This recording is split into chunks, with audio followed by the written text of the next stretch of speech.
আমি মানে পরিস্থিতি তো এখন বাংলাদেশে এমন যে নানান রকম কথাবার্তা বক্তব্য সেগুলো নিয়ে কথা বলতেই হয় যে আসলে কথা তো বলার কথা ছিল যে ওসমান হাদির উপর কারা হামলা করলো, কেন, কোন উদ্দেশ্যে হামলা করলো, হামলাকারীরা কেন গ্রেপ্তার হচ্ছে না, তারা কি আসলেই পালিয়ে গেছেন, এই বিষয়গুলো নিয়ে। কিন্তু এখন আলোচনার একটা বিষয়বস্তু হয়ে দাঁড়িয়েছে যে এই ঘটনার মধ্যে হামলাকারীদের গ্রেপ্তার করা না গেলেও আনিস আলমগীর গ্রেপ্তার হয়ে গেলেন, সাংবাদিক আনিস আলমগীর। এক্স্যাক্টলি। ফলে এটি একটা আলোচনার বিষয়। এটি কি আসলে ওই হামলা, এই বিষয় থেকে দৃষ্টি সরানোর একটা কৌশল হতে পারে? মানে হামলাকারীরা নাই আলোচনায়, আনিস আলমগীর গ্রেপ্তার। এটা তো শুধু আপনার প্রশ্ন নয়, আপনি সোশ্যাল মিডিয়াতে দেখুন, এই বিষয়গুলো সামনে আসছে যে ওসমান হাদি, শরীফ ওসমান হাদির যে হত্যা চেষ্টাকারীরা বা শুটাররা, তারা কোথায়, তারা আসলে কারা, তাদেরকে ফাইন্যান্স করেছে কারা, কাদের নির্দেশে করা হয়েছে, এই বিষয়গুলো নিয়ে যখন সারা বাংলাদেশে তোলপাড় চলছিল, ঠিক তখনই আনিস ভাইকে আটক করা হলো। এবং আহ যারা এই মন্তব্যগুলো তুলছেন, আপনি প্রশ্ন করলেন, আমি মনে করি লজিক্যাল হতে পারে, অস্বাভাবিক কিছু নয়। আবার আনিস ভাইকে যে শুধুমাত্র এই ঘটনাটিকে আড়াল করার জন্য করা হয়েছে তা না, মানে এক ঢিলে অনেকগুলো পাখি মারা আর কি। হম সবগুলো একসাথে থাকতে পারে। আহ যারা গণমাধ্যম কর্মী রয়েছেন, যারা সাংবাদিক রয়েছেন, যারা সরকারের সমালোচক রয়েছেন, তাদের কণ্ঠরোধের একটা চেষ্টা থাকতে পারে। আবার যারা ব্যক্তিগত জায়গা থেকে আনিস ভাইয়ের উপরে আক্রোশ মেটানোর একটা ইচ্ছা, প্রবল ইচ্ছা যাদের ছিল, তাদেরও সেই কাজটি হলো। আবার ওসমান হাদির যারা শুটার, তারা কোথায়, তারা কেন পালিয়ে গেল, বা পালিয়ে না গিয়ে থাকলে কেন আটক করা হচ্ছে না, এই বিষয়গুলো ধামাচাপা পড়ার জন্য, দেওয়ার জন্য হতে পারে। জি, অনেকগুলো কারণ বললেন যে যারা মানে বিরোধিতা করছে, মানে এই সময়েই যে তাকে গ্রেপ্তার করা হলো এবং আমরা দেখলাম যে প্রথমে তাকে জিজ্ঞাসাবাদের জন্য নিয়ে যাওয়া হলো, জিম থেকে নিয়ে যাওয়া হলো। তারপরে জিজ্ঞাসাবাদ দীর্ঘ সময় ধরে হলো, হওয়ার এক পর্যায়ে গিয়ে মামলা হলো না। সাধারণত আমরা জানি মামলা হলে তারপরে গ্রেপ্তার হয়। এখানে আগে পুলিশ নিয়ে গেল, বা মানে এটা কি পুলিশ স্বয়ংক্রিয়ভাবে করলো, নাকি ধরেন এই যে কথাবার্তাগুলোর চাপ সেটির ভিত্তিতে হলো? মানে হাদিকে হত্যা চেষ্টা, আমি সম্ভবত সামনে হত্যাকারী বলেছিলাম, হত্যা চেষ্টাকারী বা হত্যা চেষ্টার পর এই যে আমরা দেখলাম আসিফ মাহমুদ উপদেষ্টা, সাবেক উপদেষ্টা, তিনি বললেন যে এখন থেকে যারা গুলি করছে, মানে এরপর থেকে যারা গুলি করবে তারা না, যারা আওয়ামী লীগের পক্ষে বয়ান সৃষ্টি করবে বা তাদের পক্ষে যারা কথা বলবে তাদের পক্ষে, তাদের মানে তারা টার্গেটেড হবে। একই রকম কথা দেখলাম নাহিদ ইসলাম বলছেন এরকম, এই বা ফাতিমা তাসনিম জুমা, ঢাকা বিশ্ববিদ্যালয়ের মানে ডাকসু নেত্রী একজন, তাদের বক্তব্যের ইম্প্যাক্ট এটা, মানে নাকি পুলিশের একটা স্বয়ংক্রিয় অবস্থান? আপনি যদিও বলছিলেন, তারপরে আমি এই মন্তব্যগুলোকে একটু না, ঠিক সুতায় আছে। গেঁথে জিজ্ঞাসা করলাম। প্রথম কথা হচ্ছে যে আনিস ভাইকে কোনো ধরনের মামলা ছাড়াই, ওয়ারেন্ট ছাড়াই আটক করা হয়েছে। এটা শুধু আনিস ভাইয়ের ক্ষেত্রে নয়, এটা তো হচ্ছে, এটা দীর্ঘদিন ধরে হচ্ছে। এটা আওয়ামী লীগের সময় কিছু কিছু জায়গায় হয়েছে, তবে সাংবাদিকদের ক্ষেত্রে হয়েছে বলে আমার মনে হয় না। আপনি চিত্রগ্রাহক, ফটো সাংবাদিক শহীদুল আলমের কথা বলতে পারেন, আপনি ফটো সাংবাদিক কাজলের কথা বলতে পারেন, সাংবাদিক প্রবেশ দ্বারা কথা বলতে পারেন, প্রত্যেকের বিরুদ্ধে কিন্তু স্পেসিফিক মামলা ছিল। সেই মামলাগুলো নিয়ে বিতর্ক থাকতে পারে, মানে হয়রানি করার উদ্দেশ্য করা হয়েছে নাকি তারা সত্যি সত্যি অপরাধী, সেগুলো অন্য আলোচনা। কিন্তু মামলা হয়েছে, মামলা হওয়ার পরে আটক করা হয়েছিল। আবার মামলা ছাড়াও অনেক পলিটিক্যাল লিডারকে আটক করা হয়েছে, তুলে নিয়ে যাওয়া হয়েছে আওয়ামী লীগের সময়, এটাও সত্য কথা। কিন্তু এখন যেটি হচ্ছে, মানে কোন ধরনের মামলা, কোন ধরনের অভিযোগ, মিনিমাম কোনো কারণ ছাড়া যাকে তাকে যখন তখন তুলে নিয়ে যাওয়া হচ্ছে। আমাদেরকে যখন আটক করা হলো মঞ্চ ৭১-এর হুম। ওই সেমিনার থেকে, তখন কি আমাদের নামে মামলা ছিল? বরঞ্চ আমরা মবের শিকার হয়েছিলাম।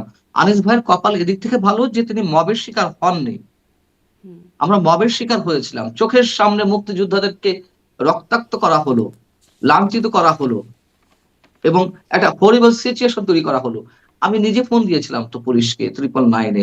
পুলিশ এলো, আমাদেরকে নিরাপত্তা দেওয়ার কথা বলে, হেফাজতে নেওয়ার কথা বলে নিয়ে যাওয়া হলো ডিবি অফিসে। ঠিক একইভাবে আনিস ভাইকে যেভাবে জেরা করা হয়েছে, তার আগে বসিয়ে রাখা হয়েছে, সেম আমাদেরকেও বসিয়ে রাখা হয়েছিল। আমাদেরকে নেওয়া হলো দুপুর 12টা, 12:30টার দিকে। রাত 10টা পর্যন্ত আমাদের কাছে ফোন ছিল, কোনো ধরনের কোনো সিদ্ধান্ত তখন পর্যন্ত ছিল না যে আটক দেখাবে নাকি ছেড়ে দিবে। উপর মহলে একেবারে শীর্ষ মহলে টপ মোস্ট লেভেল থেকে যখন নির্দেশনা এলো, না কাউকে হুম। ছাড়া হবে না এবং মামলা দেওয়া হবে, তখন আমাদের ফোনগুলো নিয়ে নেওয়া হলো টপ মোস্ট লেভেল এবং মানে তারপরে কোত্থেকে? কোন লেভেল? কে? সর্বোচ্চ লেভেল থেকে। এটা তো আমাদের যে বিষয়টি একেবারে টপ মোস্ট লেভেল থেকে। মানে কি কে ডক্টর তা ইউনূস? জানি না। মানে কে তা জানি না। হুম, তবে শীর্ষ মহল থেকে সেটা তো যেমন আমাকে আমার যিনি আইনজীবী ছিলেন ব্যারিস্টার সারা হোসেন, তিনি আমাকে ফোন দিলেন সন্ধ্যা ৭ টায়, বিকাল ৫ টায় যে, "পানু ভাই কতজন আছেন? কি অবস্থা? আ আচ্ছা চিন্তা করেন না। আমি অমুক, অমুকের সাথে কথা বলেছি।" একেবারে গভর্নমেন্টের টপ মোস্ট লেভেলের যারা আছেন, উপদেষ্টাদের মধ্যে যারা প্রভাবশালী হুম, এখনো পর্যন্ত তাদের সাথে কথা হয়েছিল। হুম, তারা বললেন যে ছেড়ে দেয়া হবে। যখন বলল যে না ছেড়ে দেয়া হবে, পরবর্তীতে যখন আমার সাথে ২ বার কথা হলো ব্যারিস্টার সারা হোসেনের ৫টা এবং ৭টার দিকে। তারপরে যখন রাত ১০টার সময় আমাদের ফোন সিজ করে নেওয়া হলো, তখন আমরা বুঝলাম যে মামলা দেয়া হতে যাচ্ছে। রাত ১টার সময় মামলা রুজু করা হলো। তখন তো আমাদের ধরে নিতেই হয়। যেহেতু আমাদের ওই জায়গাটিতে ডিবিতে থাকাকালীন সময়ে কি হচ্ছিল না হচ্ছিল আমরা সব জানতে পারছিলাম। ফোন তো আমাদের কাছে ছিল। শুধু ব্যারিস্টার সারা হোসেন নয়, দায়িত্বশীল আরো অনেকে ফোন দিচ্ছিলেন। তারা সরকারের সর্বোচ্চ পর্যায়ে চেষ্টা কথা বলার চেষ্টা করেছেন। যেহেতু আমার সঙ্গে প্রফেসর কার্জন ছিলেন। হুম, শেখ হাফিজুর রহমান কার্জন, ঢাকা বিশ্ববিদ্যালয়ের আইনি অধ্যাপক। মুক্তিযোদ্ধা ছিলেন। তো সেই জায়গা থেকে তো আমরা খুব সহজেই বুঝতে পারলাম রাত্রে ১০ টার সময় যখন এসে পুলিশের একজন এসআই বললেন যে, ডিবির একজন এসআই যে, "ফোনগুলো দিন।" তার মানে মামলা হচ্ছে এবং সরকারের গ্রিন সিগন্যাল ছাড়া তারা তো এই কাজটা করেনি। তারা ওয়েট করছিলেন আমাদের ছাড়বেন কি না। যখন নির্দেশ এলো যে না ছাড়া হবে না, মামলা দাও এবং কোন মামলায় দেওয়া হবে সেটিও নিশ্চয়ই অনেক ধরনের গবেষণা চলেছে। তারপরে মামলা দেওয়া হয়েছে। আনিস ভাইয়ের ক্ষেত্রেও তাই। কোন মামলা ছিল না। তাকে জিজ্ঞাসাবাদের নামে নিয়ে যাওয়া হলো। তার বিরুদ্ধে ১৯ ঘন্টা পর তাকে আদালতে তোলা হলো এবং তার আগে রাত ২ টার সময় মামলা দেওয়া হলো। রাজধানীর উত্তরা পশ্চিম থানায়। একই রকম চরিত্র, একই ধরনের বিষয়। হুম। এবং আপনি যদি আইনের কথা বলেন যে কি সন্ত্রাস করেছে আনিস ভাই? কি সন্ত্রাস করেছিলাম আমরা? হুম। মানে আমি এবং আসলে সেটা এই আমরা কি স্পষ্ট সন্ত্রাস করেছেন এটা আমি আসলে জানতেই চাই। যে কি সন্ত্রাস অপরাধের মানে সংজ্ঞাটা কি আমি এটা খুব জানতে চাই। আপনাদের সময় আমি জানতে চাইছিলাম, সন্ত্রাস খুব বুঝতে পারছিলাম না। সন্ত্রাস আসলেই আসি আমরা আমি, কিন্তু করেছি। তার আগে আপনি যে একটু কথা বলছিলেন যে আনিস ভাইয়ের কপাল ভালো, আপনারা তো মবের শিকার হয়ে গিয়েছেন, তার কপাল ভালো। আসলে কি এখন এখানে একটা সন্তুষ্টির জায়গা আমাদের রাখতে হবে যে আসলে কপালটা ভালো বলেই, কারণ ইনকিলাব মঞ্চের হুম, যে সর্বদলীয় সভা হচ্ছে, আয়োজন হলো, সেখানে দেখলাম যে যারা এরকম আছে তাদের ২ রান ধরে ছিঁড়ে ফেলতে হবে এরকম বক্তব্য আসছে। যারা মানে সুশীল বা সো কল্ড শিল্পীদের ব্যাপারে বলছেন একজন সাংস্কৃতিক কর্মী সেখানে, বা যারা কথা বলছেন। তো এইগুলো যে হয় নাই আনিস আলমগীরের সাথে, এজন্য কি একটা আসলেই সন্তুষ্টি জ্ঞাপন করার মতো জায়গা? হুম, নিঃসন্দেহে, নিঃসন্দেহে। তখন ওর মধ্যে তো আমরা একটু বললাম না যে, আমি কি বের হতে পারবো? মানে তখনো পর্যন্ত পুলিশ আমাদের আটক করবে এটা অন্তত ভাবিনি। আমরা ভাবছিলাম যে চোখের সামনে দেখছি যে মুক্তিযোদ্ধার গলা চেপে এক হাত উপরে তোলা হয়েছে। তখন আমি কি এই বাংলাদেশের? যারা এই দেশটাকে নির্মাণ করলো, যারা এই দেশটার জন্ম দিল মুক্তিযোদ্ধারা, সেই মুক্তিযোদ্ধাদের সঙ্গে যদি এই আচরণ করা হয়, সেখানে আমি পার না তো কোন ছাড়? সো যেই একটা ভয়ার্ত পরিবেশের মধ্যে ছিলাম কয়েক ঘন্টা। সকাল ১০:৪০ দিকে মব ক্রিয়েট করা হলো। পুলিশ এলো ১২টার দিকে। মানে অলমোস্ট ১.৫ ঘন্টা। এই ১.৫ ঘন্টা যে ওর ঢাকা রিপোর্টার্স ইউনিটিতে কি ধরনের সিচুয়েশন ছিল শারমিন, এটা আপনি কল্পনাও আনতে পারবেন না। কল্পনাও আনতে পারবেন না। তো সেদিক থেকে যে আতঙ্কের মধ্যে আমরা ছিলাম, আনিস ভাই সেদিক থেকে অবশ্যই ভাগ্যবান। হুম। আর আপনি সন্ত্রাসের কথা বলছিলেন যে কি হ্যাঁ, সন্ত্রাস হ্যাঁ। আমরা করেছি। অবশ্যই সন্ত্রাস করেছি। সন্ত্রাস মানে রাষ্ট্র থেকে তো সন্ত্রাস, ভয়। যারা কথা বলছি আমরা, তাদেরকে সরকার নিশ্চয়ই ভয় পাচ্ছে। প্রশাসন ভয় পাচ্ছে। তাদের দৃষ্টিতে আমরা ত্রাস সৃষ্টি করছি। তাদের দৃষ্টিতে আমরা ত্রাস, সন্ত্রাস। তো সেই হিসেবে তো সন্ত্রাস করেছি বা করছি, তাই না? না, এইটাই তো তাহলে না ধরেন, কিন্তু একটা এটা তো সরকারের একটা বিরোধী। একটা ধরেন আপনি যেমন একটু আগে বলছেন যে আওয়ামী লীগ আমলেও হতো, একটা মামলা থাকতো, সেই মামলাটা যেমনই হোক না কেন, মানে হুম, মামলা একটা কারণ তো দেখাতে হয়। আদালতের সামনে গেলে একটা প্রক্রিয়াগত ব্যাপার তো থাকে। সেখানে হয়রানির উদ্দেশ্যে হোক আর যে উদ্দেশ্যেই হোক না কেন, সেই প্রক্রিয়াটাও একটু আমি জানতে চাই যে আদালতে যখন মামলাটা উপস্থাপন করা হচ্ছে, অপরাধের তো একটা সংজ্ঞা লাগে যে এই হচ্ছে অপরাধের সংজ্ঞা, এই অপরাধের কারণে আপনাকে গ্রেপ্তার করা হয়েছে বা মামলা হয়েছে। সেই অপরাধটা কি? প্রথমে শুনি আনিস আলমগীরের বিষয়ে আপনি খোঁজ এটা তো খবর রাখছেন। কি অপরাধ তার? আমরা তার মানে রাষ্ট্রপক্ষের আইনজীবীর একটা বক্তব্য শুনছিলাম আমি যে তো সরকারকে কাপুরি ধরে দিয়েছে আওয়ামী লীগের নেতারা, তারপরে ৩২টা বারে হামলা হচ্ছে, ডক্টর ইউনূসের বাড়িতেও হামলা হবে, গ্রামীণ ব্যাংকে হামলা হবে। মানে এই যে কথাগুলো বলছেন, এইগুলো কি আসলে অপরাধের সংজ্ঞা? হুম হুম হুম হুম হুম, অবশ্যই। কথা বলা যদি অপরাধ হয়ে থাকে, সমালোচনা করা যদি অপরাধ হয়ে থাকে, বা সমালোচনাটা যদি তাদের দৃষ্টিতে ত্রাস হয়ে থাকে, তাহলে তো আমরা সন্ত্রাসী। আর আনিস আলমগীর ভাই যে কথাগুলো বলেছেন যে ডক্টর ইউনূসের বাড়িতে হামলা হবে, উনি কোন সেন্সে বলেছেন? উনি বলেছেন এখন যে মবের রাজত্ব কায়েম হয়েছে, এখন যারা শক্তিশালী, সরকারের পেছন থেকে যারা সরকারকে নিয়ন্ত্রণ করছে, তারা তো এগুলো করছে। তো যারা ৩২ নম্বর ভাঙলো, সময় কি পরিবর্তন হবে না? সেই পরিবর্তনের সঙ্গে সঙ্গে এর পাল্টা অ্যাকশন কি হবে না? হওয়ারই কথা। বাংলাদেশের যে রাজনৈতিক সংস্কৃতি, সেটা তো হওয়ারই কথা, তাই না? তো সেই জায়গা থেকে উনি আশঙ্কা করেছেন যে ডক্টর ইউনূসের উপরেও, ডক্টর ইউনূসের বাড়িতেও হামলা হতে পারে। তা যদি হয়, তাহলে কেন আমরা এই প্রতিহিংসা রাজনীতির প্রশ্রয় দিচ্ছি? কেন এই রাজনীতি চলতে দিচ্ছি? এবং আপনি বলছিলেন যে কি সন্ত্রাস করেছেন যে আপনাদেরকে আটক করা হলো বা মামলা দেয়া হলো। তারও আগে প্রশ্ন হচ্ছে, মামলা তো দূরের কথা। একজন সাংবাদিককে জিজ্ঞাসাবাদের নামে কেন ডিবি অফিসে নিয়ে যাওয়া হবে? আমি সাংবাদিকও বাদ দিলাম। যেকোনো মানুষকে কেন উইথআউট এনি রিজন, কোন ধরনের সুনির্দিষ্ট অভিযোগ ছাড়া কেন পুলিশ তার কার্যালয়ে, তার অফিসে, কিংবা ডিবির মতন আ একটা আ একটা প্রশাসনিক জায়গায় সেখানে নিয়ে যাওয়া হবে? সো ১ম প্রশ্ন হচ্ছে এটা। দ্বিতীয়ত কথা হচ্ছে কি মামলা? মামলা ছাড়া কেন অ্যারেস্ট করা হবে? মামলা দিয়ে মামলা দিয়েই কিন্তু অ্যারেস্ট করা যায় না। আমি যতটুকু বুঝি অ্যাজ এ জার্নালিস্ট, আমি যেটুকু বুঝি, আপনার বিরুদ্ধে আমি অভিযোগ জানাতেই পারি। আপনার বিরুদ্ধে আমি অভিযোগ জানালেই যে সেটি মামলা হবে, হুম, তেমন কোনো কথা নেই কিন্তু। হুম, আপনাকে, মানে পুলিশের সংশ্লিষ্ট কর্তা ব্যক্তিকে এটি তদন্ত করতে হবে যে মামলা হওয়ার মতো বিষয় কিনা। তারপরে মামলা যদি হয়, তাহলে আদালতের নির্দেশনা লাগবে, ওয়ারেন্ট ইস্যু করতে হবে। আপনি উইথআউট ওয়ারেন্ট, মামলা হওয়ার পরে উইথআউট এনি ওয়ারেন্ট আপনি কাউকে অ্যারেস্ট করতে পারেন না। হুম, একেবারে চিহ্নিত অপরাধী, খুনি, সন্ত্রাসী, রাষ্ট্রের জন্য হুম। হুমকি, এমন কোন ব্যক্তিকে আপনি অ্যারেস্ট করতে পারেন না। সবকিছু ভেঙে চুরে যা ইচ্ছা তাই হচ্ছে তো। এবং কি মামলা করা হলো? সন্ত্রাস বিরোধী আইন। সন্ত্রাস বিরোধী আইনে কি আছে?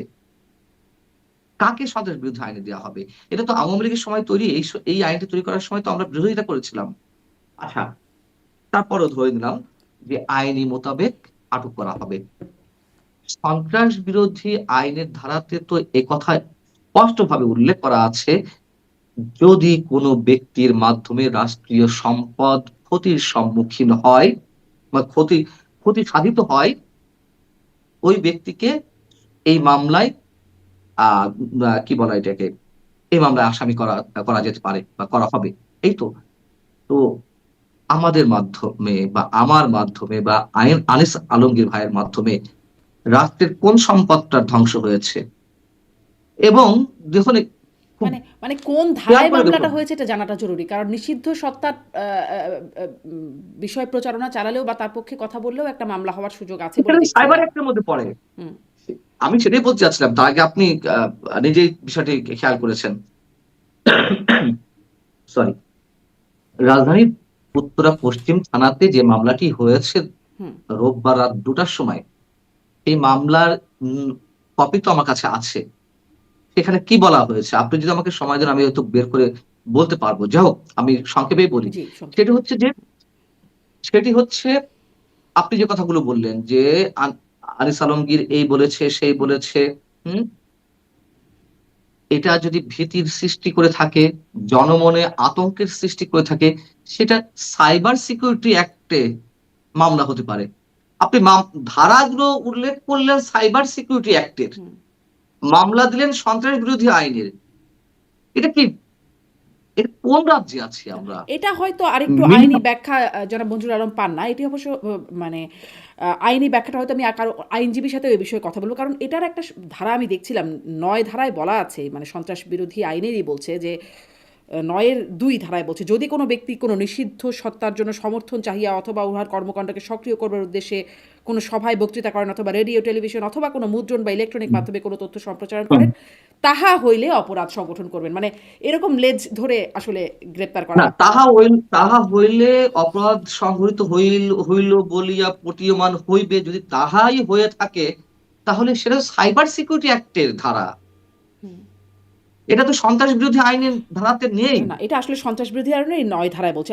আমি আসলে আইনের এটি সন্ত্রাস বিরোধী আইনের ৯ ধারায় জি, আছে। জি, জি, এটা সন্ত্রাস বিরোধী আইন। আমি ওই আছে। আইনটিই খুঁজছিলাম। আচ্ছা। হ্যাঁ, ২০০৯ সালের আচ্ছা। আইন, সেটি ২য় অধ্যায় ৯ এর ২ আ ধারায় এটা বলা এ হয়েছে। এ এ এটা কি সংশোধিত আইন? আমি তো জানি সংশোধন হয়েছে। আচ্ছা, হোক, হ্যাঁ, হতে পারে আমি আমার আসলে আমার এটাই আমার আসলে আইনি জায়গায় প্রশ্ন। আমার প্রশ্নটা এটাই যে হুম। আ মানে তাকে কোন ধারায় দেয়া হয়েছে সেটাও আসলে জানবার একটা আগ্রহ ছিল। কারণ ওকে, আপনার সেটা সময় আমি বাদ দাও। হয়তো ব্যারিস্টার আমার সারা ভুল হতে হোসেনকে পারে। ফলো করছিলাম আপনার হ্যাঁ। মামলার সময়। তখন তিনি হুম, বলছিলেন যে আসলে আপনারা তো রাষ্ট্রের কোনো সম্পদের ক্ষতি সাধন করেন হুম, নাই। ফলে আসলে প্রশ্নটা হচ্ছে কোন ধারায় মামলা হয়েছে। আইনের বক্তব্যটা যায়। কিন্তু আমরা যে সমালোচনার কথা আপনি বলছেন যে করেছেন, ডক্টর ইউনূসের কাছ থেকে তো আমরা শুনেছিলাম মন খুলে সমালোচনা করুন। আমরা তো হাসনাত আব্দুল্লাহ জুলাই আন্দোলনের অন্যতম মুখ। তিনি বলেছিলেন যে শুধু একমত না, ভিন্ন মত পোষণের স্বাধীনতার জন্য তারা কাজ করছেন। আমরা তো খুব মুগ্ধ হয়েছিলাম এই কথাগুলোতে, সমর্থন করেছিলাম। মানে উম ওটা কি ভুল ছিল আমাদের মুগ্ধ হওয়াটা? বা যদি আরেকটু ভবিষ্যৎবাণীও আপনার কাছ থেকে জানতে চাই। আমি দেখছিলাম বিএনপির ভারপ্রাপ্ত চেয়ারপারসন তারেক রহমান, তিনি বলছেন যে রাষ্ট্র কারো জন্য ভয়ের কারণ হবে না। সেটি সরকারের বিরোধিতা করলেও হবে না, এবং সেই প্রসঙ্গে তিনি বলছিলেন। আমরা কি তাঁর উপরেও ভরসা রাখতে পারবো? ভবিষ্যতের বিষয়েও কি আমরা রাখতে না, পারবো? না, পারছি না। সরি টু সে, পারছি না। পারছি না এই কারণেই, বিএনপি আসলে দায়িত্বশীল রাজনৈতিক দলের পরিচয় কি দিচ্ছে? আমাদের ৫ই আগস্টের পরে আমাদের সবার তো একটা আশা ভরসার একটা জায়গায় ছিল বিএনপি, তাই না? হুম, আমরা তো অন্য কিছু তো আর ভাবতে পারিনি যে আওয়ামী লীগের যেভাবে আহ পতনটা হয়েছে, এর বাইরে আর কে আসবে? মানে আমরা আর কাকে সাপোর্ট করতে পারি? বিএনপি তো। এর বাইরে তো আপাতত তো অন্য কিছু চিন্তা করতে পারছিলাম না, তাই না? যদিও বাস্তবতা অন্য কিছু বলছে। বিএনপি কি সেই দায়িত্বশীল রাজনৈতিক দলের পরিচয় দিচ্ছে? যখন মঞ্চ ৭১ এর এই ঘটনাটি ঘটলো, বিএনপি একটা স্টেটমেন্ট দিয়েছে? দেয়নি তো। তারা তো মুক্তিযোদ্ধার দল বলে দাবি করে। তারা তো স্বাধীনতার ঘোষকের দল বলে দাবি করে। তো মঞ্চ ৭১ এ প্রোগ্রাম ছিল সংবিধান এবং মুক্তিযুদ্ধ নিয়ে। সেখানে কতজন মুক্তিযোদ্ধা আটক হয়েছেন তারা জানতেন না? কিভাবে মব ক্রিয়েট করা হয়েছে তারা জানতেন না? জানতেন তো। মিনিমাম একটা স্টেটমেন্ট দেয়নি। এবং দেয়নি এ কারণেই যে ডক্টর ইউনূসকে বিগড়াতে চায়নি। প্রয়োজন যত দ্রুত ইলেকশনটা হয়। এবং এই কাহিনী করে যে বিএনপি বারবার ফাঁদে পা দিচ্ছে ডক্টর ইউনূসের, এটা কি তারা এখনো বুঝতে পারছে না? এবং একইভাবে আনিস ভাইকে যেভাবে হুম। আটক করা হলো, তারা যে বলছে, ইদানিং তো আমরা দেখি যে গণমাধ্যমে পূর্ণ স্বাধীনতা দেওয়া হবে। সাংবাদিকরা মন খুলে সমালোচনা করতে পারে, যেটি ডক্টর ইউনূস বলেছিলেন। সে একই কথা তারেক রহমান বলছেন বা মির্জা ফখরুল সাহেব বলছেন। সেই সাংবাদিকদের যে এইভাবে আটক করা হচ্ছে, একেবারে রাষ্ট্রীয় খড়গ নামিয়ে আনা হচ্ছে সাংবাদিকদের কাঁধে। যেমন মতিউর রহমান চৌধুরী মানবজমিনের সম্পাদক। তার কাছে কোন একটি গণমাধ্যম বা ব্যক্তি পর্যায় থেকে জানতে চাওয়া হয়েছে, সাক্ষাৎকার নিতে চাওয়া হয়েছে যে, আনিস আলমগীরের বিষয়ে আপনার মন্তব্য কি? উনি বলছেন যে, আমি কি ভয়ে বলবো নাকি নির্ভয়ে বলবো? উনি স্যাটায়ার করে বলেছেন। বাট বাস্তবতা তো তাই। উনি হয়তো হেসে বলেছেন। কিন্তু উনিও তো ভয়ের মধ্যে আছেন। তাহলে বিএনপির পক্ষ থেকে যখন এই কথাগুলো বলা হচ্ছে, আমরা বলব শুধু এগুলো মুখের বুলি। আমরা শুধু বলব এগুলো শুধুমাত্রই সান্ত্বনাসূচক কথা। আমরা শুধু বলব এগুলোই মিথ্যা সান্ত্বনা।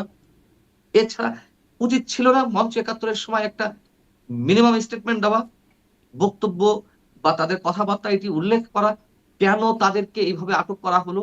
উচিত ছিল না আনিস ভাইয়ের সময় তাদেরকে সরব হওয়া? হয়নি তো। কিন্তু সরব না হয়েও নীরব যে হলো, এটাও কি একটা লক্ষণ দেখেন কিনা? কারণ মঞ্চ মানে ইনকিলাব মঞ্চ তারা একটা সর্বদলীয় সভা করলো, বিএনপি কিন্তু সেখানে যায়নি। হ্যাঁ, যায়নি। আ এটা তাদের পলিটিক্যালি কোন সিদ্ধান্ত হতে পারে। আমি তো বললাম যে বিএনপি আসলে শোনেন, বিএনপি এখন চেষ্টা করছে, চেষ্টা করারই কথা, আমরা সেটি সাধুবাদ জানাই যদি সত্যি সত্যি তারা সেটি করে থাকে। আওয়ামী লীগ সো কল্ড, আমি সো কল্ড অন্য জায়গায় বলবো, আওয়ামী লীগ ধর্ম নিরপেক্ষ একটা রাজনৈতিক দল ছিল, এটা সত্য কথা। আওয়ামী লীগ মুক্তিযুদ্ধে নেতৃত্ব দিয়েছে, এটা সত্য কথা। আরো অনেকে অংশগ্রহণ করেছে বিভিন্ন রাজনৈতিক দলের নেতা কর্মীরা মুক্তিযুদ্ধে, কিন্তু নেতৃস্থানীয় দলে তো ছিল আওয়ামী লীগ, এটা সত্য কথা। কিন্তু আমি সোকল যে জায়গাটাতে বলতে চাচ্ছি, তারা মুক্তিযুদ্ধকে নিয়ে তো ব্যবসা করেছে। যে দল মুক্তিযুদ্ধের নেতৃত্ব দেয় সেই দল তো মুক্তিযুদ্ধকে নিয়ে ব্যবসা করতে পারে না। হুম, আমি যদি আমার সন্তানকে ভালোবেসে থাকি, আমার সন্তানের জন্ম দিয়েছে আমি, আমি যে সন্তানকে ভালোবেসে, আমি সেই সন্তানকে নিয়ে ব্যবসা করতে পারি না। আওয়ামী লীগ তো করেছে মুক্তিযুদ্ধকে নিয়ে ব্যবসা, এটা তো কেউ অস্বীকার করতে হুম, পারবে না। এখন বিষয় হচ্ছে যে, যেটা বলছিলাম যে সেই জায়গা থেকে আমি ওই ব্যবসার কথাও যদি বাদ দিই, ধর্মনিরপেক্ষ এবং মুক্তিযুদ্ধের নেতৃত্ব দানকারী দল হিসেবে আওয়ামী লীগের যে ইতিহাস, এখন আওয়ামী লীগ মাঠে নেই, সক্রিয় অবস্থা নেই, নিষিদ্ধ, তাদের কার্যকর নিষিদ্ধ হুম, অবস্থা হুম, আছে। বিএনপির যেই পলিটিক্যাল অ্যাক্টিভিটিস, মনে হচ্ছে যে বিএনপি সেই জায়গাটা ফিল আপ করতে চাইছে। এখন মানে বিষয়টা কি ছিল? আওয়ামী লীগ মধ্য মধ্য বাম থেকে হুম, মধ্য বাম থেকে ডানে সরে আসছিল। ইসলামী দলগুলোর সঙ্গে সখ্যতা, ওই আপনার হেফাজতে ইসলামের সঙ্গে সখ্যতা, হেফাজতে ইসলামীর সমাবেশে গিয়ে কওমি জননী উপাধি নেওয়া শেখ হাসিনার। আমি এই জায়গা থেকে বলছি যে মধ্য বাম থেকে ডানে সরে গিয়েছিল। আর বিএনপি ছিল মধ্য ডান। মধ্য ডান থেকে খানিকটা উগ্র ডানের দিকে চলে যাচ্ছিল। আমরা যদি ২০০৬ সাল পর্যন্ত হিসাব করি। এখন যেহেতু আওয়ামী লীগ নেই, বিএনপি মোটামুটি সেই জায়গাটা আ হুম, দখল ঠিক বলব না, সেই জায়গাটা ফিল আপ করার চেষ্টা করছিল। কিন্তু বিএনপি এখনো তার জায়গায় স্থির হতে পারেনি। তারা আসলে কোন জায়গাটিতে টার্ন নিবে? যেমন ধরুন, ফ্যাসিবাদ আপনার কাছে ভয়ংকর নাকি যুদ্ধাপরাধীরা ভয়ংকর? যদি আপনাকে প্রশ্ন করা হয়, হুম, আপনি নিশ্চিতভাবে বলবেন আ যে না, দুটোই ভয়ংকর। তারপর আমি প্রশ্ন করলাম, না আপনাকে একটা বেছে নিতে হবে। কোনটা ভয়ংকর? আপনি নিঃসন্দেহে যুদ্ধাপরাধী দলকে আপনি ভয়ংকর হিসেবে ধরে নিবেন। হুম, ফ্যাসিবাদের চেয়ে যুদ্ধাপরাধীরা যেই মানবতা বিরোধী অপরাধ করেছে তাদেরকে তো আমরা কোনভাবে টলারেট করতে পারি না। এখন বিষয় হচ্ছে যে আওয়ামী লীগকে তো ফ্যাসিবাদ হিসেবে ট্রিট করা হচ্ছে বা সেটি প্রতিষ্ঠা করার একটা চেষ্টা তো এখনো চলছে। বা ধরে নিলাম আওয়ামী লীগ ফ্যাসিস্ট ছিল।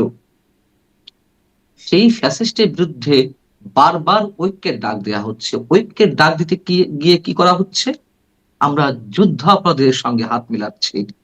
আমরা ফ্যাসিস্টদের বিচার করব, কিন্তু যুদ্ধাপরাধীদের বিচার করব না। মানবতা বিরোধীদের বিচার করব না। বিষয়টা কেমন হয়ে যাচ্ছে না? তো সেই জায়গাতে যেমন বিএনপি আওয়ামী লীগকে নিষিদ্ধ করার বিষয়ে ১ম এ কি বলেছিল? না, নির্বাহী আদেশে কোন রাজনৈতিক দল নিষিদ্ধ হোক সেটা আমরা চাই না। স্পষ্ট করে বলেছে, অনেকবার বলেছে। পরবর্তীতে কি দেখলাম? মব ক্রিয়েট করার মাধ্যমে, যমুনা ঘেরাও করার মাধ্যমে, পরবর্তীতে শাহবাগে অবস্থানের মধ্য দিয়ে প্রেশার ক্রিয়েট করার মাধ্যমে আওয়ামী লীগ নিষিদ্ধ করা হলো। তাদের হুঙ্কারে ১ দিনের মাথায় ২ দিনের মাথায় নির্বাহী আদেশে আ আওয়ামী লীগকে নিষিদ্ধ করার পরে বিএনপি কি বলল? তারা স্টেটমেন্ট দিল। হ্যাঁ, আমরা খুশি। দাবি তো আমরাই আগে তুলেছিলাম আওয়ামী লীগকে নিষিদ্ধ করার বিষয়ে। অর্থাৎ বিএনপি তার নিজের জায়গায় টার্ন নিতে পারছে না। কি করতে চায় আসলে?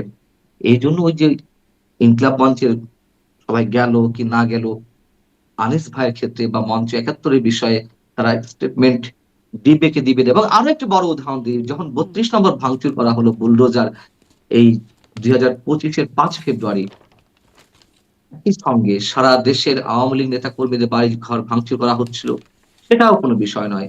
সারা দেশে মুক্তিযুদ্ধের অসংখ্য স্মৃতি নিদর্শন বা ভাস্কর্য ভাঙচুর করা হলো ওই একই সাথে ৫-৬ ফেব্রুয়ারি। তারপরে কি হলো? যখন মুক্তিযুদ্ধের স্মৃতিচিহ্নের উপরে আঘাত করা হলো, ৩২ নম্বরকে বুলডোজার দিয়ে গুড়িয়ে দেয়া হলো। বিএনপি দেখলো যে এটি আসলে বাড়াবাড়ি হয়ে যাচ্ছে। কিছু না বললেই নয়। তখন তারা ৬ তারিখ গভীর রাতে, রাত ২টা বা ৩টের সময় একটা স্টেটমেন্ট পাঠালো গণমাধ্যমে। তাও ৩২ নম্বর উল্লেখ করেনি। উল্লেখ করেছিল মুক্তিযুদ্ধের স্মৃতি বিজড়িত নিদর্শনগুলোর উপরে হামলা, এগুলো আসলে বিএনপি সমর্থন করে না। দেখুন ভাষা। মানে তার কাছে মনে হচ্ছে যে আমি এই কথা বললে কি ফ্যাসিস্টের পক্ষে চলে যাচ্ছে? আমি এই কথা বললে কি আওয়ামী লীগের পক্ষে চলে যাচ্ছে? আমি এই কথা বললে কি ইসলামী দলগুলোকে মনঃক্ষুণ্ণ করা হচ্ছে? এখনো বিএনপি এই অস্থির জায়গাটাতে আছে। হুম। সো কিন্তু এটি একটা কি এই কারণ যে ধরেন আওয়ামী লীগ এতটা ব্যবসা করেছে, আপনি বলছিলেন যে মুক্তিযুদ্ধের চেতনা এই বিষয়গুলো নিয়ে এতটা ব্যবসা তারা করেছে, যার কারণে এখন সেই বিষয়ে কেউ কথা বলতে, মানে বিএনপির যে অবস্থানের কথা বলছেন, যে কথা বললে আমি ফ্যাসিস্টের পক্ষেই চলে যাই কিনা, এই ভয়েই আসলে তারা কথা বলছে না, মানে তাদের একটা আমার মনে হয় তাদের একটা এই আমার জায়গা। মনে হয় হুম। যেমন যেমন আপনি দেখুন 5 আগস্টের পরে সারা দেশে কি অবস্থা ছিল, একটা ভয়ঙ্কর পরিবেশ। আওয়ামী লীগের নাম গন্ধ তো দূরের কথা, বঙ্গবন্ধু দূরের কথা, মুক্তিযুদ্ধের শব্দটাও উচ্চারণ করতে পারছিল না মানুষ। আপনি দেখুন, এই কথা আমি অনেক জায়গায় বলেছি। আপনি তো টেলিভিশনে কাজ করেছেন, ভালো জায়গায় কাজ করেছেন। আপনি দেখেছেন না? আমরা তো দেখে আসছি। আমি যতদিন কাজ করছি অন্তত টেলিভিশনে, যেমন আমার সাংবাদিকতা টেলিভিশনে তো প্রায় ১.৫ যুগ হয়ে গেল। টেলিভিশনের স্ক্রিনে এই যে জাতীয় দিবসগুলোতে শহীদ দিবস, বিজয় দিবস, স্বাধীনতা দিবসে ডগিয়ে উঠত তো। হুম। বিজয় দিবস, স্বাধীনতা দিবসে স্মৃতিসৌধ কিংবা পতাকার সিম্বলিক আকারে কিছু তো উঠতো। এখন আপনি চ্যানেলগুলোর দিকে তাকান তো। ২-৪ টা চ্যানেল ছাড়া কোথাও কিন্তু নাই। শহীদ দিবসে কালো ব্যাজ উঠতো, নাই।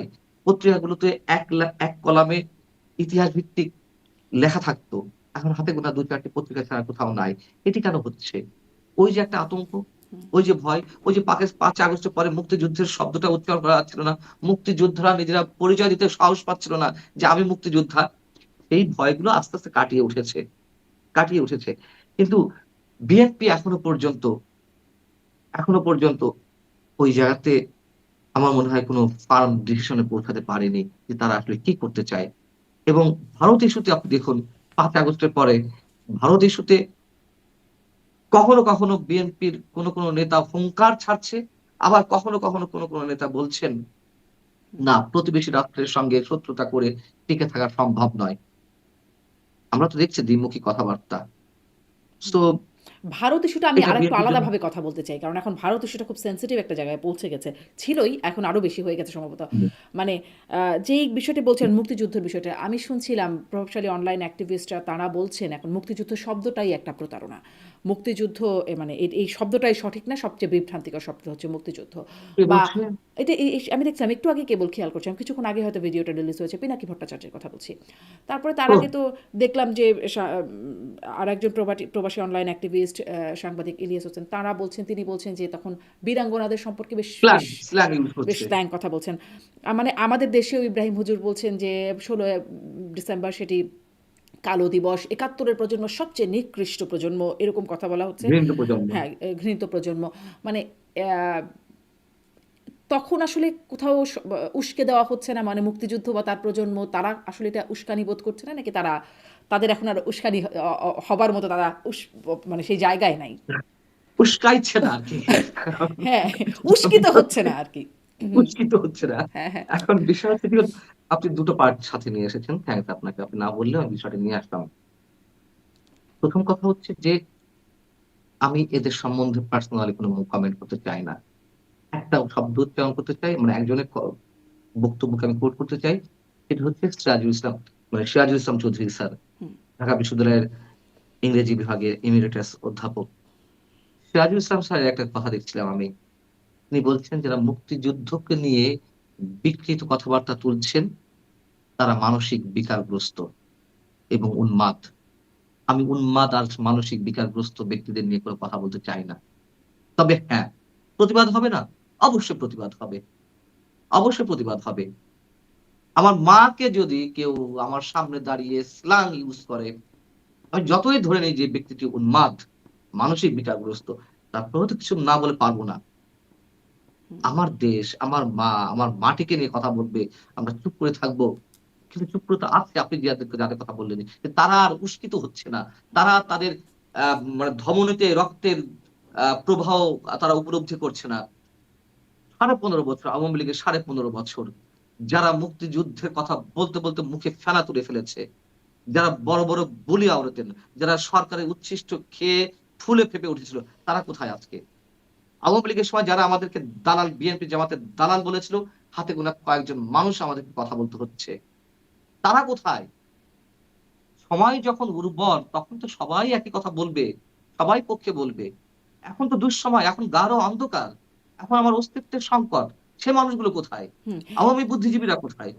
জি, আওয়ামী বুদ্ধিজীবীরা কোথায় বলছেন, অস্তিত্বের সংকটের কথা বলছেন। কিন্তু ধরেন আওয়ামী লীগ আমলে যতই বলেন আপনি যুদ্ধাপরাধ, মানবতা বিরোধী অপরাধ এগুলোর সাথে সম্পৃক্ততার জন্য একটা দলকে চিহ্নিত করার ব্যাপার আছে। কিন্তু তার বাইরেও তাদের আরও অনেক বক্তব্য আছে। তারা একটা রাজনৈতিক দল, তাদের একটা সমর্থন আছে।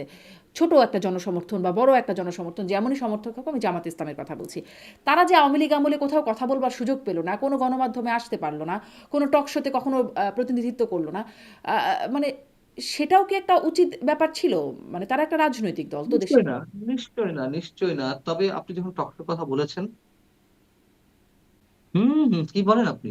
একবার সুযোগ হয়নি মানে আমার তো একদিক দিয়ে লাভ হয়েছে। হুম, আমি অনেক ধরনের সোর্স ক্রিয়েট করতে পেরেছি। আমি অনেক ধরনের আইটেম নিয়ে এসেছি যা এর মধ্যে আমি কথা বলেছি যে কি অবস্থা চলছে, কি অবস্থা আছে বন্দীরা, কাদেরকে সন্ত্রাস বিরোধী আইনে দেওয়া হচ্ছে, মামলা দেওয়া হচ্ছে। ১৭ বছরের বাচ্চাকে সন্ত্রাস বিরোধী আইনে আটক করা হয়েছে, যার মিনিমাম কোনো ইনভলভমেন্ট নেই আওয়ামী লীগের রাজনীতি বা কোন ধরনের রাজনীতির সঙ্গে।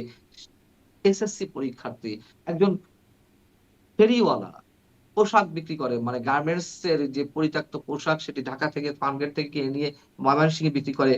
তার নাম আম আমি নামটা ভুলে গেলাম। বা ওই ১৭ বছরের বাচ্চা ইসমাইল। এদেরকে সন্ত্রাস বিরোধী মামলায় আটক দেখানো হচ্ছে। যারা আওয়ামী লীগের রাজনীতির সঙ্গে মিনিমাম কোনোভাবে ইনভলভড ছিল না, কখনোই না। তাদেরকেও আটক করা হয়েছে।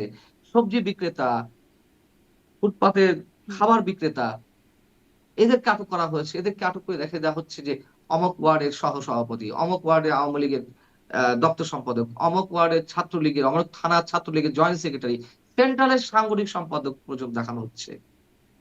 যিনি ওয়ার্ডের রাজনীতির সঙ্গে জড়িত, তাকে সেন্ট্রালের সাংগঠনিক সম্পাদক দেখানো হুম, হচ্ছে। সেন্ট্রালের সাংগঠনিক সম্পাদক আওয়ামী লীগের কে আমরা জানি না। যারা বিচারকের আসনে বসে আছেন, এটুক তো অন্তত আওয়ামী লীগ বিএনপির এই মানে কি পোস্ট গুলো তো আমরা জানি যে কারা আছেন।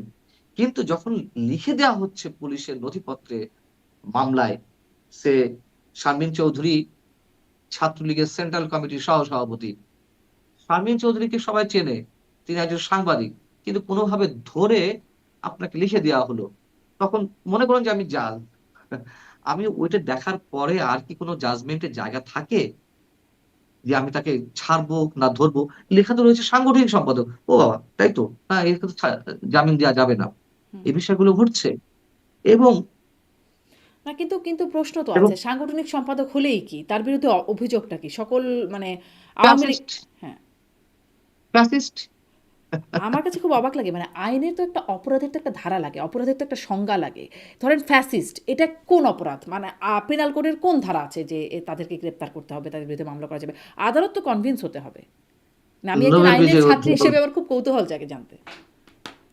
না এটা নোবেল বিজয়ী অধ্যাপক ডক্টর ইউনূস সাহেব ভালো বলতে পারবেন যে এই আইনের ধারাগুলো কোথায়। হ্যাঁ? আর দ্বিতীয়ত হচ্ছে আপনি ওই জেলের কথা বলছিলেন, কারাগারের হুম, কথা। হুম, ২১ ইঞ্চি জায়গায় ঘুমাতে হবে আপনাকে। ২ বিঘাত। হুম? ২১ ইঞ্চি। ওর মধ্যে আপনাকে ঘুমোতে হবে।